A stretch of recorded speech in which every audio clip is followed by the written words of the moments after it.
પંચશીલથી સાંઈદીપ તરફ જતા મુખ્ય માર્ગનું લેવલ ઊંચું કરાતા આસપાસની રહેણાંક સોસાયટીઓ મુશ્કેલીમાં આવી ગઈ છે।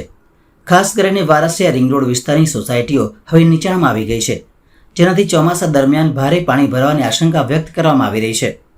રહેવાસીઓની માંગ છે કે સોસાયટીના આંતરિક રસ્તાઓને પણ મુખ્ય માર્ગના લેવલ પર લાવી ડામર કરવામાં આવે। જો કે અનેક વખત રજૂઆત છતાં સ્થાનિક કોર્પોરેટર કે તંત્ર તરફથી કોઈ ઉકેલ આવ્યો નથી। લોકો કહે છે કે ચોમાસા પહેલા યોગ્ય કામગીરી નહીં થાય તો તેઓ ભારે મુશ્કેલીમાં મુકાઈ શકે છે।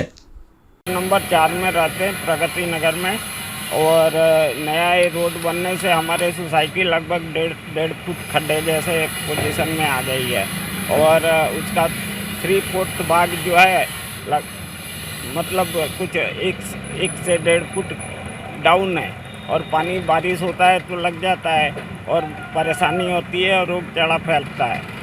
इसके क्या मांगे?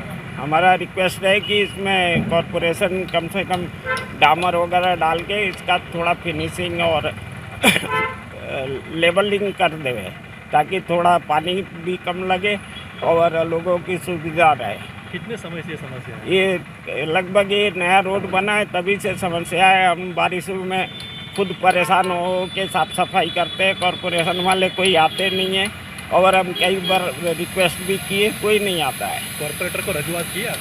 कॉरपोरेटर को भी 10 दफ़े बोल चुके हैं, लेकिन कोई उसमें रिस्पॉन्स नहीं देते हैं।